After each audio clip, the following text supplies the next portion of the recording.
बहुत समय पहले की बात है। एक छोटे से गांव में रामू नाम का एक कुम्हार रहता था। वह मिट्टी से तरह तरह की चीजें बनाता था। हांडी, सुराही, दिए और भी बहुत कुछ। रामू के काम की खास बात यह थी कि उसकी बनाई हांडियां और बर्तन बहुत मजबूत और सुंदर होते थे।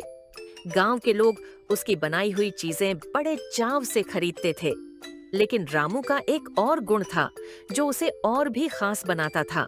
वह हमेशा सच बोलता था। उसकी ईमानदारी के कारण गांव में उसकी बहुत इज्जत थी।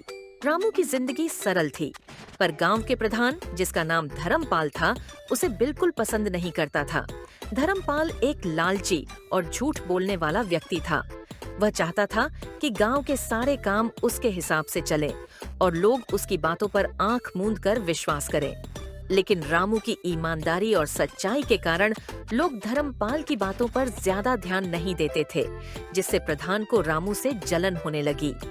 एक दिन प्रधान धर्मपाल ने सोचा, अगर मैं रामू को गांव वालों के सामने झूठा साबित कर दूं, तो लोग मुझ पर फिर से विश्वास करने लगेंगे। उसकी ईमानदारी की इतनी तारीफ हो रही है, अब वक्त आ गया है कि उसकी सच्चाई का अंत किया जाए। इस सोच के साथ धर्मपाल ने एक योजना बनाई। उसने अपने नौकर को बुलाया और कहा, जाओ, रामू के घर से एक हांडी चुरा कर लाओ। फिर हम उसे गांव की पंचायत में बुलाएंगे और आरोप लगाएंगे कि उसने हांडी बेईमानी से बेची है। नौकर ने प्रधान की आज्ञा का पालन किया और रात में रामू के घर से एक हांडी चुरा ली। अगले दिन धर्मपाल ने गांव में पंचायत बुलवाई और सभी को इकट्ठा किया। पंचायत में प्रधान ने रामू को बुलाकर कहा, रामू, तुम ईमानदारी की बड़ी बड़ी बातें करते हो, लेकिन आज तुम्हारी सच्चाई का पर्दाफाश हो चुका है। ये हांडी तुम्हारे घर से चुराई गई है और मैंने सुना है कि तुमने इसे दो लोगों को एक ही कीमत पर बेचा है। ये बेईमानी है और सजा के काबिल है। रामू इस बात को सुनकर स्तब्ध हो गया। उसने हांडी को ध्यान से देखा और पहचान लिया कि यह वही हांडी है जिसे उसने पिछली रात बनाया था। रामू ने शांतिपूर्वक प्रधान की बात सुनी और फिर दृढ़ आवाज में बोला, प्रधान जी, यह हांडी सही में मेरी ही है, लेकिन मैंने इसे किसी को बेईमानी से नहीं बेचा है। मैं कभी झूठ नहीं बोलता और न ही चोरी करता हूँ। अब रामू ने गांव वालों की ओर देखा। वह जानता था कि प्रधान उसे झूठा साबित करना चाहता है, लेकिन उसने कभी झूठ का सहारा नहीं लिया था और न ही अब वह ऐसा करने वाला था। उसने सबके सामने कहा, सच्चाई की शक्ति असीम होती है। मैं इस हांडी की परीक्षा करूंगा और साबित करूंगा कि मैं निर्दोष हूँ। रामू ने गांव वालों को एक दिलचस्प बात बताई। उसने कहा, हर हांडी की एक खासियत होती है। हर कुम्हार अपनी हांडी में अपनी कला का एक छोटा निशान छोड़ता है। यह निशान उस हांडी का प्रमाण होता है कि किसने उसे बनाया है। इस हांडी के अंदर भी मैंने एक छोटा सा निशान बनाया है।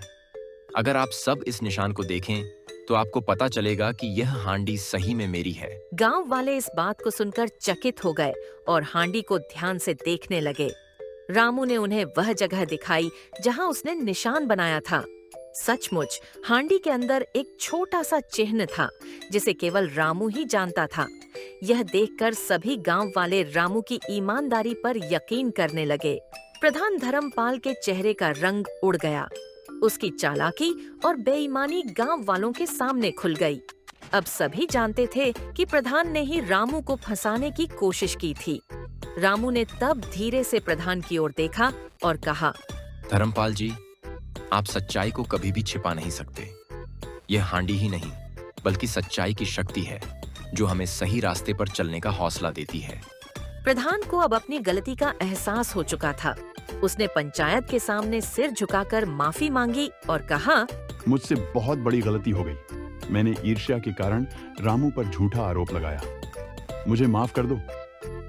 गांव के लोग प्रधान की इस हरकत से बहुत नाराज हुए। पंचायत ने प्रधान को उसके पद से हटाने का निर्णय लिया और रामू की सच्चाई की प्रशंसा की। उन्होंने सर्वसम्मति से रामू को गांव का नया प्रधान बनाने का प्रस्ताव रखा। रामू ने विनम्रता से कहा, मैं प्रधान बनने के लिए यहाँ नहीं आया। मैं तो बस यह चाहता हूँ कि गांव में सच्चाई और ईमानदारी का महत्व बना रहे। प्रधान का पद मेरे लिए महत्व नहीं रखता, लेकिन यदि आप सब मुझ पर विश्वास करते हैं तो मैं आपकी सेवा करने के लिए तैयार हूँ।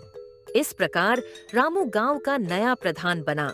उसने अपनी ईमानदारी और सच्चाई से गांव को सही मार्ग पर चलाया। उसके नेतृत्व में गांव में हमेशा सच्चाई, ईमानदारी और भाईचारे का वातावरण बना रहा। रामू की यह कहानी हमें सिखाती है कि सच्चाई की शक्ति अनंत होती है। चाहे कितनी भी कठिनाइयां आएं, सच्चाई की राह कभी नहीं छोड़नी चाहिए। एक न एक दिन सच्चाई की विजय अवश्य होती है और झूठ का पर्दाफाश हो जाता है। समाप्त।